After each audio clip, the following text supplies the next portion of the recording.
বাবা, বাবা তুমি কেমন আছো? এই মেয়ে, তুমি কে? আমাকে কেন বাবা বলে ডাকছো? কামরুল, এটা তুমি কি বলছো? এটা তোমার মেয়ে। তুমি একটিবার তাকিয়ে দেখো। কি সব আজে বাজে কথা বলছো? আমি কাউকে চিনি না। নিজের স্ত্রীকে তো ভুলেই গেছো, এখন নিজের মেয়েকেও অস্বীকার করবে? কামরুল, উনি এসব কি বলছেন? বিশ্বাস করো জুলিয়েট, আমি এদেরকে কখনো দেখিনি। মিথ্যা বলতে তোমার একটু লজ্জা করছে না? বাবা আমি কি তোমার মেয়ে না? মেয়েটা দেখি স্যারকে বাবা বলছে। তাহলে কি স্যার আমাদের কাছে কিছু লুকিয়েছে? এই, এদের এক্ষুনি অফিস থেকে বের করে দাও। কেমন তো আমাকে তুমি এখান থেকে বের করে দিতে পারবে, কিন্তু সত্যটাকে না। আজ সবাই জানবে তুমি ঠিক কেমন মানুষ। কামরুল, সত্যটা কি?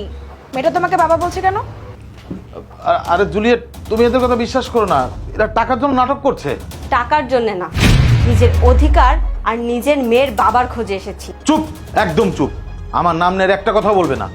বিয়ের সময় তো খুব বলেছিলে সারা জীবন পাশে থাকবে, আর আজ এই কয়টা মানুষের সামনে আমাকে অস্বীকার করছো।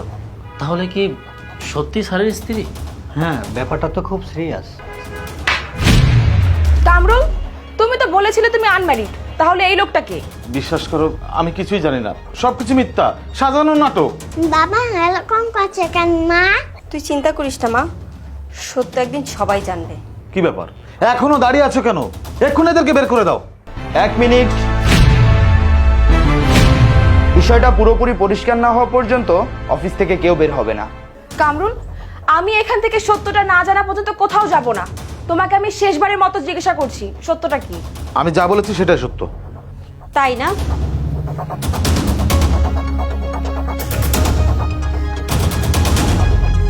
তাহলে এটা কি?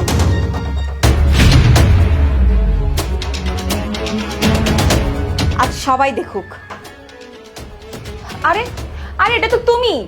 স্যার, এটা তো সত্যি আপনার বিয়ের ছবি। তাহলে কি স্যার উনি আপনার সত্যিই স্ত্রী? আরে তোমরা সব কি বলছো? এগুলো সব নকল, আমাকে ফাঁসানোর চেষ্টা করা হচ্ছে। ছবি নকল হতে পারে, কিন্তু সত্য কখনো নকল হয় না। তুমি আমাকে ঠকিয়েছো কামরুল। তুমি বিবাহিত আর তুমি আমাকে কিছুই বলনি। জুলিয়েট প্লিজ আমার কথাটা শোনো। আর একটি কথাও না। সত্যটা আমি নিজের চোখে দেখেছি।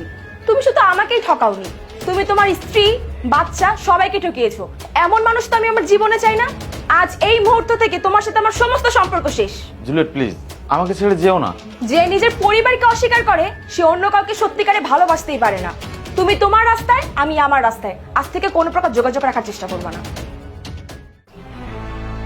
মিথিলা, আমি ভুল করেছি। টাকার মোহে আমি অন্ধ হয়ে গিয়েছিলাম। প্লিজ তুমি আমাকে ক্ষমা করে দাও। ক্ষমা চাইলে সব কষ্ট মুছে যায় না। মানুষ যদি সত্যিই বদলে যায়, তাহলে সেটাই হলো তার সব থেকে বড় শিক্ষা এবং শাস্তি। মা, একবার আমাকে বাবা বলে ডাক। মা, মা আমি বাবার কাছে যাবো না মা। আজ আমরা একটি শিক্ষা পেলাম। টাকা আর পদমর্যাদা মানুষকে বড় করে না, মানুষকে বড় করে তার চরিত্র। সংসার ভাঙতে এক মুহূর্ত লাগে, কিন্তু বিশ্বাস গড়তে লাগে অনেক বছর। টাকা মানুষকে বড় করে ঠিকই, কিন্তু পরিবার হারালে সেই টাকাই কোনো কাজে আসে না। তাই কখনো পরিবারকে অবহেলা করো না। কামরুল, তোমার পাশে দাঁড়িয়ে আজকে আমি আমার সবকিছু হারিয়েছি, আর তুমি আজ এতগুলো মানুষের সামনে আমাকে অস্বীকার করলে। টাকার অহংকারে তুমি আজ তোমার স্ত্রী সন্তানকে ভুলে গেছো, কিন্তু একটা কথা মাথায় রেখো, সত্য কখনো লুকিয়ে রাখা যায় না। আমি তোমার টাকাও চাই না, আমি তোমার সম্পত্তিও চাই না। আমি শুধু চাই আমার মেয়েটা যাতে সারা জীবন বলতে পারে যে এটাই আমার বাবা। যে মানুষ নিজের পরিবারকে লুকিয়ে রাখে সে পৃথিবীর কাছে বড় হলেও নিজের বিবেকের কাছে ছোটই থেকে যায়। প্রিয়া প্রতিদিন দরজার কাছে তাকিয়ে থেকে আমাকে জিজ্ঞাসা করতো, মা বাবা কি আজ আসবে? আর আমি ওকে প্রতিদিনই মিথ্যা আশা দিয়েছি, কিন্তু আজ আর মিথ্যা বলবো না। আমি আজ এখানে ভিক্ষা চাইতে আসিনি, আমি এসেছি সত্যকে সবার সামনে দাঁড় করাতে। আমার কাজ শেষ। মা চল।